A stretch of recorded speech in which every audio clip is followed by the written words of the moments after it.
बोलो जयकारा बोल मेरे श्री गुरु महाराज की जय। सभी गुरुमुख प्रेमियों से सप्रेम जय सच्चिदानंद। श्री परमहंसों का हाथ हम सभी गुरुमुख प्रेमियों के सिर पर बना रहे, उनकी याद हमारे दिल में बसी रहे, रोम रोम में उनका ध्यान बसा रहे कि हम सुमरन करते रहे, भजन अभ्यास करते रहे। जो भजन अभ्यास हम करते हैं उसके बारे में अधिक से अधिक हमारी ये जागृति होनी चाहिए। रोज का रोज हमारे भीतर एक खास उमंग जगती रहे, एक विशेष जो हम कह सकें कि तलब होनी चाहिए, और ये तलब नित्य प्रति बढ़ती रहे। जो विश्वास होना चाहिए वो सबसे महत्वपूर्ण है। जो समय हमें देना है वो भी महत्वपूर्ण है, और लीन होकर के मन को साथ में लेकर के हम बैठे हुए हैं तैयार, और इसी तैयारी के साथ हर वक्त रहें। चाहे हम अनेक अनेक कार्य कर रहे हों, लेकिन ये तैयारी जो है हर वक्त बनी रहनी चाहिए। और ठीक से समझें कि जैसे मिलिट्री में, जैसे फौज में, सेना में जो रहते हैं, भर्ती होते हैं, जिन पर अपने देश की हिफाजत का दायित्व होता है, उनका एक ही मिशन होता है। वहाँ ड्यूटी पर नहीं, वो कहीं भी हों, उन्हें छूट मिलती है घर जाने की, त्यौहार मनाने की, बाजार से सामान लाने की। लेकिन अगर इशारा भी हो जाए तो तुरंत उन्हें वहाँ हाजिर हो जाना पड़ता है। ये कहने को कुछ भी नहीं होता उनके पास, मैं ये कर लूँ, मैं वो कर लूँ। ऐसे ही मृत्यु का बुलावा जब आता है तब कुछ भी इंसान किसी को कह सके उसे इतना वक्त नहीं मिलता, इतनी चेतना उसमें नहीं होती। ऐसी ही तैयारी भजन सुमरन की हर वक्त होनी चाहिए। हम बेशक अपना रोज़मर्रा का काम कर रहे हो, मालूम है कि अभी हमारे सुमरन पर बैठने के लिए 6 घंटे बाकी पड़े हैं, 8 घंटे बाकी पड़े हैं, लेकिन मन हमारा ऐसा सधा हुआ रहे। साधन करने के लिए, साधना करने के लिए मन सदा हुआ रहे, मजबूर होकर के हम संसार के कार्य करें। लेकिन हमारा मिशन एक ही हो कि हमने अपनी आत्मा की पुरजोर तरीके से हिफाजत करनी है। हम पर हिफाजत करने का पूरा दायित्व है। बाकी कार्यों की अगर हम पड़ताल करें, ठीक से समझने की कोशिश करें, इतिहास को जानें, महापुरुषों की वाणियों को समझें। बाकी जितने भी काम है उनकी बिसात ही क्या है, उनकी हकीकत क्या है। वो कार्य जो हम रात दिन करते हैं या उन कार्यों की वजह से अगर भगवान का नाम लेने में, भजन सुमरन करने में बाधा पड़ती है, तो उन कार्यों की कितनी अहमियत है, ठीक से जानने की कोशिश करेंगे तो समझ में आएगा महापुरुषों की वाणियाँ क्या बतलाती है कि अवर काज तेरे किते न काम, मिल साध संगत भज केवल नाम। बाकी काम जितने भी हम करते हैं, अवर काज तेरे किते न काम, बाकी काम तेरे किए हुए किसी काम में नहीं आएंगे, गिनती में नहीं आएंगे, लेकिन करने हैं, मजबूरी समझ के करें। लेकिन हम मजबूरी समझकर अगर भगवान का भजन अभ्यास करेंगे और वो जो काम किसी काम नहीं आने, किसी लाभ की गिनती में नहीं आने, वो हम खुश होकर करेंगे, फिर क्या मोल रह जाएगा इस जीवन का। साफ साफ महापुरुषों के वचनों में है कि भई प्रापत मानुख देहुरिया, गोविंद मिलन की एह तेरी बरिया, अवर काज तेरे किते न काम, मिल साध संगत भज केवल नाम। तुझे शरीर केवल गोविंद से मिलने के लिए मिला है, भगवान से मिलने के लिए मिला है। हम किससे मिल रहे हैं? ये गोविंद से मिलने का अवसर है। पूरा जीवन शरीर इसीलिए मिला है, और हम तो कुछ और ही कल्पनाएं करते रहते हैं और प्लानिंग करते रहते हैं। हमारे कुछ और के और मंसूबे रात और दिन बनते रहते हैं। स्वप्न मात्र इस संसार में ऐसी प्रीत जोड़े बैठे हैं कि भगवान का नाम ही याद नहीं।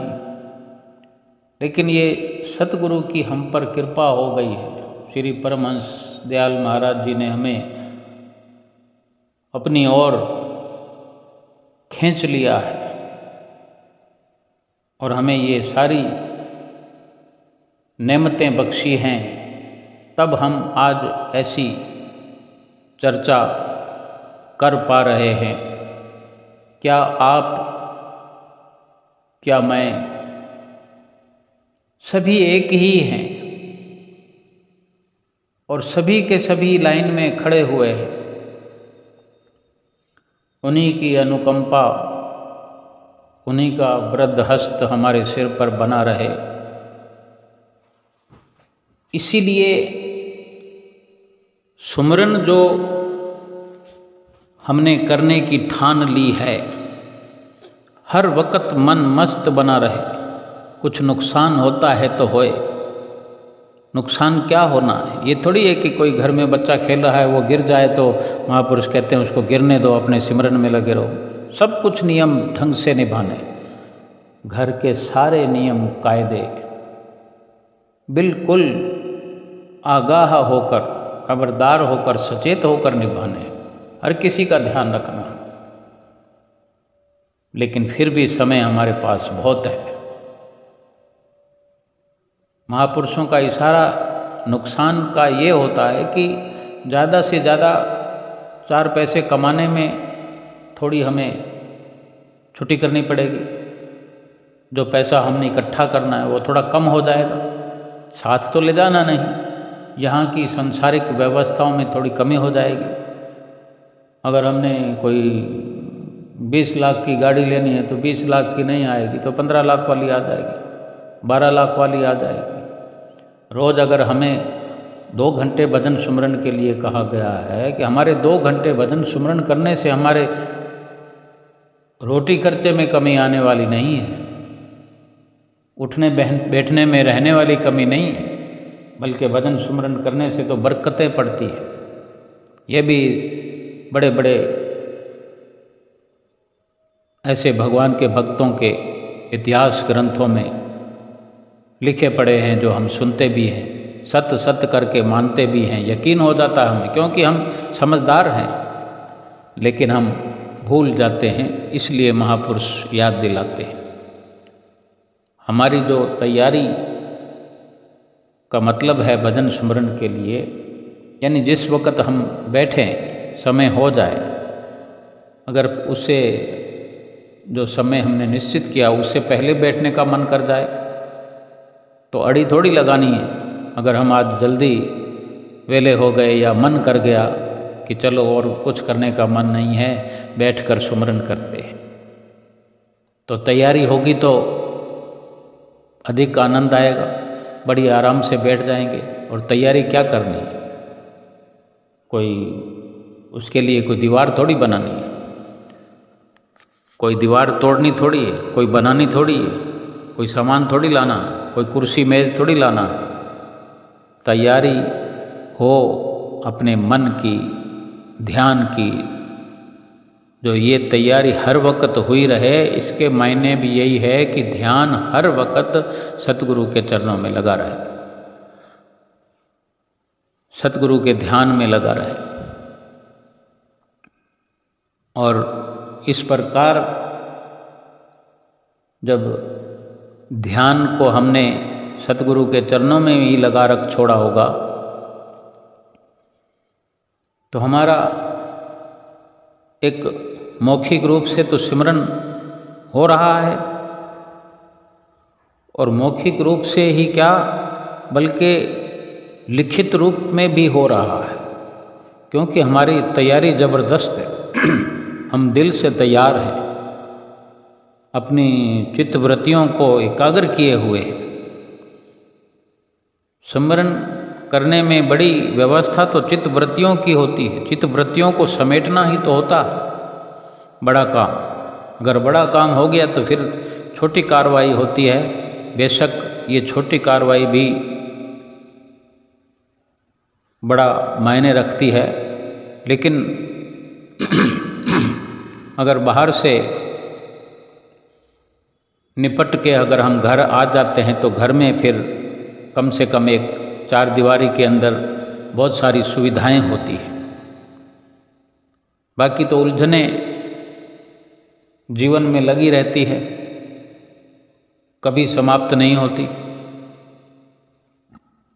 और जो उलझनों को समाप्त करने का हर वक्त अपना मंसूबा तैयार रखता है, उलझनों को मिटाने के लिए, उलझनों का सर्वनाश करने के लिए जो हर वक्त अपने ध्यान की एकाग्रता बना के रखता है, उसका उलझने कुछ नहीं बिगाड़ सकते। मकसद हमारा यही हो कि जो महापुरुषों ने वचन फरमाए हैं कि अवर काज तेरे किते नाकाम, मिल साध संगत भज केवल नाम। केवल संतों महापुरुषों की शरण अपना करके नाम और भजन सुमरन करने के लिए ही हमें ये जीवन मिला है, और यही असल काम है जिसकी कदर और कीमत इस जीवन में भी हमें आगे बढ़ाएगी, सुख स्वरूप बनाएगी। और यही मालिक के दरबार में हमारी जो मुख की उज्ज्वलता है ये बरकरार रखेगी, क्योंकि जो मालिक के दरबार में अपना मुख उज्ज्वल करके पहुँचते हैं, वही मालिक से, प्रभु से आँख मिला सकते हैं, उनके सामने खड़े हो सकते हैं, उनके चरण शरण में बैठ सकते हैं। यूँ तो हम सभी श्री गुरु महाराज जी की चरण शरण अपनाए हुए उनके चरण शरण में बैठते हैं। जब श्री दर्शन हाल खुलता है, दर्शन हाल में हम सब बैठे होते हैं, क्या कोई वहाँ पर खोज की जाती है? कोई बायोडाटा देखा जाता है, कोई चेकिंग की जाती है कि कोई कितने पापों को लिए हुए है, कौन कितना सुमरन करता है, कौन भजन करता है, किसकी क्या विचारधारा है, कुछ पड़ताल नहीं होती। जब श्री गुरु महाराज जी आशीर्वाद देते हैं तो क्या तोल तोल कर देते हैं कि किसको कितना देना है? वे सब जानते हैं, हमारे भीतर की हर रचना को वो समझते हैं, लेकिन हर किसी को अलग अलग से पढ़ करके या हर किसी का अलग नाम लिखा हो कि इसको कितना आशीर्वाद देना है, इसको कितना प्यार करना है, इसको कितना मुस्कुरा करके आशीर्वाद देना है, सबको बराबर रखते हैं। ये एक बाहरी दशा है, ये बाहरी सच्चाई है, लेकिन रोज का रोज हमें हमारी जिंदगी के नज़रिए के बारे में समझाया जाता है। इस जीवन की खुशहाली या इस जीवन के मकसद के बारे में हमें बतलाया जाता है और सीधा सीधा समझाया जाता है कि भजन सुमरन के बिना बाकी सब बेकार है, संसार में कुछ नहीं रखा। श्री हजूर गुरु महाराज जी कितनी बार वचन फरमाते हैं। शुभ राज तिलक के दिन भी श्री गुरु महाराज ने फरमाया कि यही सच्चा रास्ता है, ये जो भक्ति और परमार्थ का रास्ता है। श्री परमहंस दयाल महाराज जी ने जो ये रास्ता हम गुरुमुख प्रेमियों को दिखाया है, इस पर चलाया है, यही सच्चा रास्ता है और इस पर कोई और चला नहीं सकता। वक़्त के महापुरुष ही इस रास्ते को दिखा सकते हैं और इस रास्ते पर चला सकते हैं, हमें चला रहे हैं। कितने कितने प्रकार से हमें हमारे जीवन के मकसद को समझाते हैं। अब अगर परिपक्व तरीके से हमने जो उनकी आज्ञा की पालना नहीं की, यहाँ श्री गुरु महाराज जी इस रूप में जो एक दयालुता का श्री गुरु महाराज जी दयालु बन करके हमारे बीच में हमें प्यार से समझाते हैं। लेकिन जब फैसले की घड़ी आएगी, कुदरत का न्याय जब होना होगा, तो वहाँ यही देखा और पूछा जाएगा। वहाँ पर बायोडाटा भी बना पड़ा होगा कि हमने कितना भजन किया है, कितनी भक्ति की है, कितने बहाने बनाए हैं भजन सुमरन ना करने के लिए कि हमें समय नहीं है, बाल बच्चों की पालन पोषण में लगे हुए हैं, धन कमाना भी जरूरी है। धन कमाना जरूरी है, कितना भी कमाओ, साथ में नहीं ले जा सकते। ये महापुरुष हमेशा चिताते रहते हैं। वहाँ जब कोई भी बहाना हम बनाएंगे तो कोई बहाना नहीं चलेगा।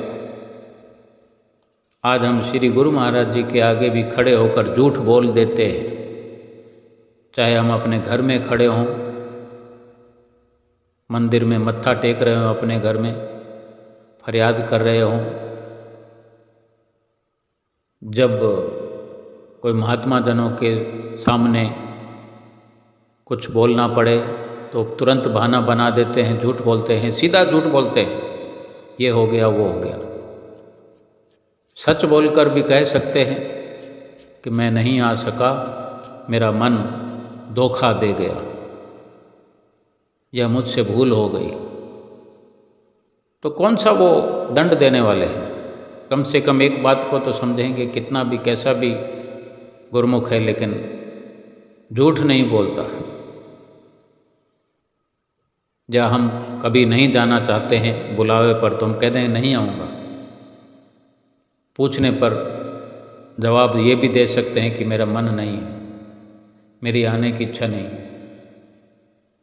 लेकिन झूठ का उसमें समावेश नहीं होगा। और जहाँ जहाँ बहाना या झूठ बोला जाता है वहाँ पर फिर छुपने छुपाने की प्रक्रिया शुरू हो जाती है। एक भय सा लगा रहता है कि कहीं झूठ सामने ना आए, कोई पोल ना खुल जाए। श्री गुरु महाराज जी के आगे खड़े होकर भी हम कुछ भी बोल देते हैं अगर अवसर मिले, जबकि हम ये जानते हैं कि बाकी सब जगह ना सही, लेकिन श्री गुरु महाराज जी अंतर्यामी हैं, सब जानते हैं। महापुरुष फरमाते हैं कि अपने सतगुरु से कभी झूठ नहीं बोलना, कुछ छुपाना नहीं चाहिए।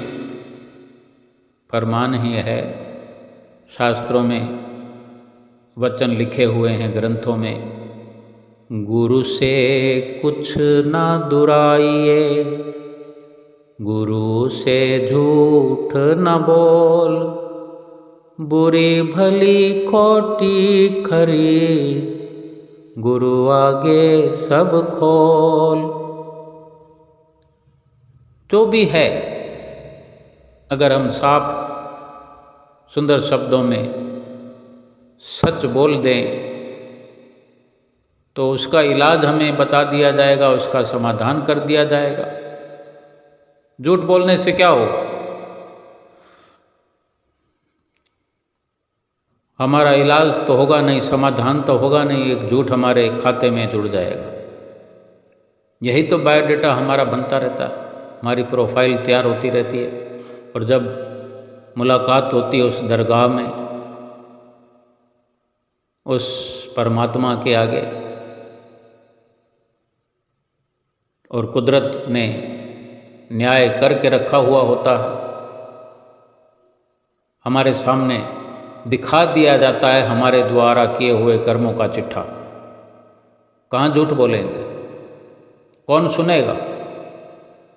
हम कहेंगे कि हम नहीं कर पाए, हम कुटिया पर तो रोज जाते थे, हम दर्शन करने साल में 4 बार जाते थे, हम आरती पूजा तो रोज करते थे। भले आरती पूजा के मायने न समझे हों आज तक कि उसमें कौन कौन सा शब्द क्या हमें समझा रहा है, एक शब्द में से कितनी सरल व्याख्या हो रही है, जिसको हम समझ कर भी समझना नहीं चाहते। नहीं तो हम श्री आरती के सारे लाइनों को शुरू करें, पहली लाइन से शुरू करें,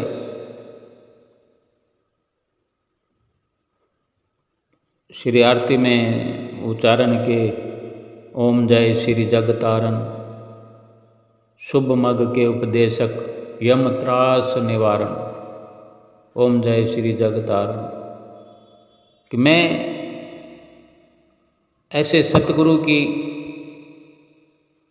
जय जयकार करता हूँ जो शुभ मग के उपदेशक हैं, यानी कि जो शुभ राह है, सच्ची राह है, इसका उपदेश करने वाले हैं, इस पर चलाने वाले हैं।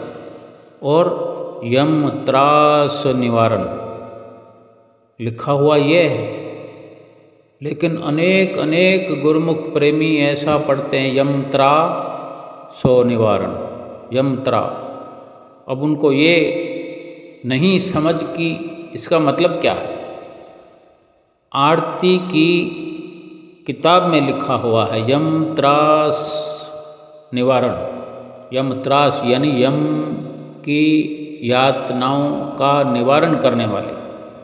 सतगुरु तेरी जय हो। यम त्रास निवारण, ओम जय श्री जगतारण। आरती के एक एक शब्द को भी समझ कर पढ़े।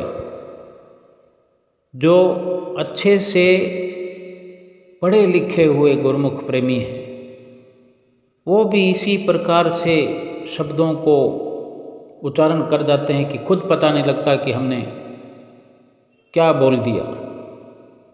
तो फिर समझने समझाने की बात तो बहुत दूर हो जाएगी। भाव हमारे समझने कहने का यही है कि सुमरन की तैयारी के लिए ये सारी कार्रवाई है। श्री आरती, पूजा, सेवा, सत्संग, सुमरन, दर्शन, ध्यान। अपनी चित्तवृत्तियों को इनके अंदर ऐसा लगा कर रखें कि श्री आरती पूजा करें तो ध्यान की एकाग्रता बनी रहे, सेवा करें तो ध्यान की एकाग्रता बनी रहे। यानी एक कड़ी से कड़ी इनकी नियमों की जुड़ती हुई और हमारी ध्यान की एकाग्रता इनके साथ जुड़ी हुई हो। हर वक्त तैयारी, कभी भी मन करता अगर हमें 2 बजे इच्छा हो गई कि आरती करनी है या सुननी है या मोबाइल पे लगा ली और साथ साथ में उच्चारण करना है, हाथ में किताब हो, सुनने के लिए कान है, देखने के लिए उस किताब में हम देखते जाएं, वो सुनते जाएं, देखते जाएं, शब्दों का महत्व समझने की कोशिश करें। यानी किसी शब्द की गहराई में चले जाएं। जो सुन रहे हैं केवल कान से, हम राह चलते भी कई बार आरती लगा लेते हैं, गुरु महिमा लगा लेते हैं, लेकिन कितना भी हम सड़क में हों, ट्रैफिक में हों, कान लगे हुए होते ही हैं। सुनाई तो हमें दे रहा होता है, सुन तो हम रहे होते हैं। पूरी तरह से एक लाइन हमने ना सुनी हो, दूसरी लाइन में तो हमारा ध्यान वहाँ चला जाता है। फिर दूसरी लाइन को भी अगर पूरा ना सुना हो, एक शब्द ही सुना हो, यानी जिस शब्द पे हमारा ध्यान आ जाए, जिस शब्द को सुनते वक्त ध्यान एकाग्र हो, चेतना में हम हों, फुर्सत में हों, थोड़ा उस शब्द पे गहरे चले जाए। पूरी आरती को अगर हमने नज़रअंदाज कर दिया हो, गहराई से ना सुना हो, लेकिन किसी एक शब्द पर भी अगर गहराई हमने धारण कर ली, गहरे उतर गए किसी शब्द पर, तो फिर हो गई आरती। और सारी आरती में ही अपने घर बैठे हुए कर रहे हैं आराम से, या गुरु महाराज जी विराजमान है, हम आरती कर रहे हैं और हम कहीं और गहरे उतरे हुए हैं, तो आरती तो हम जाने कब से कर रहे हैं। और यही हम अपना जवाब सधा हुआ रखेंगे कि मैं तो आरती करता रहा हूँ, मैं सेवा करता रहा हूँ, मैं रोज़ कुटिया पर नित्य नेम जाकर करता हूँ, 50 साल से करता हूँ, और सिमरन की भी बारी आ जाएगी। यानी उसका हमारे पास सारांश, असल में उसका सार हमारे पास क्या है, जो हम वहाँ प्रभु के आगे जहाँ नज़रें मिलाकर कह सकें कि हम ये लेकर आए हैं। हमारे ये कहने से पहले तो वहीं हमारा चिट्ठा खुला हुआ होगा कि कितना सुमरन हमने किया है। हमारी चित्तवृत्तियाँ एकाग्र रहें, इतना प्रेम हम अपने आप से करें, अपने इस शरीर के लोथड़े से नहीं, अपने आप के मायने जो हम असल में जो हम हैं, हम अपने को पहचानें, अपने आप को पहचान कर अपने आप को चलाएं फिराएं। हमारा चलना फिरना ये सब सुमरन में होगा, आरती पूजा में होगा, सेवा में होगा। बाकी चलने फिरने का क्या है, जानवर भी चलते फिरते हैं, हम भी उसी प्रकार चल लेंगे, क्या हो जाएगा उससे? ये शरीर चलते चलते एक दिन गिर जाएगा। हम 2 पाँव से चलते हैं, जानवर 4 पाँव से चलते हैं। विशेषता क्या हुई? यानी इस शरीर के चलते, इस शरीर के भीतर जहाँ मैं बैठा हूँ, मैं स्वयं आप, आत्मा, उसको चलाना है। वो आत्मा कैसे चलेगी? आत्मा कैसे चलेगा? उसके तो पाँव नहीं है। उसको जो चलाने का है वो हमें सद्गुरु ने शिक्षा प्रदान की है। कि उसको जाकर के खोज करो, उस तक पहुँचो। ये ध्यान की एकाग्रता से ही तो उस तक पहुँचना, अपने आप तक पहुँचना, उससे मिलना, फिर मिलजुल कर ऊपर परमात्मा के पास पहुँचना है। वहीं तो हिसाब किताब होना है। अगर वहाँ पर हमारी हाजिरी लगती है, वहाँ पर आत्मा परमात्मा के द्वार तक पहुँचने की मशक्क़त करती है, वहाँ तक चलती है, पहुँचती है, रोज़ का आवागमन रहता है, तो फिर ये प्रोफाइल हमारी बन जाएगी कि ये आत्मा ने बाकायदा सफ़र परमात्मा के द्वार तक कर लिया है। और इसको कहने सुनने के लिए तो फिर हम रहेंगे भी नहीं। कौन कहेगा और कौन सुनेगा? जब परमात्मा के द्वार तक आत्मा पहुंच जाती है, यानी हम जब परमात्मा के साथ पहुंच जाएंगे, उनके पास पहुंच जाएंगे, वो तो अपने पास मिला लेंगे, हमें अपने साथ मिला लेंगे, एकाकार हो जाएगा। एकाकार हो जाएगा तो फिर ये जो बाहरी कान है हमारे, ये तो कब के जला चुके होंगे घर वाले। ये कान तो वैसे भी नहीं रहेंगे, चाहे हम परमात्मा के पास जाएं या ना जाएं।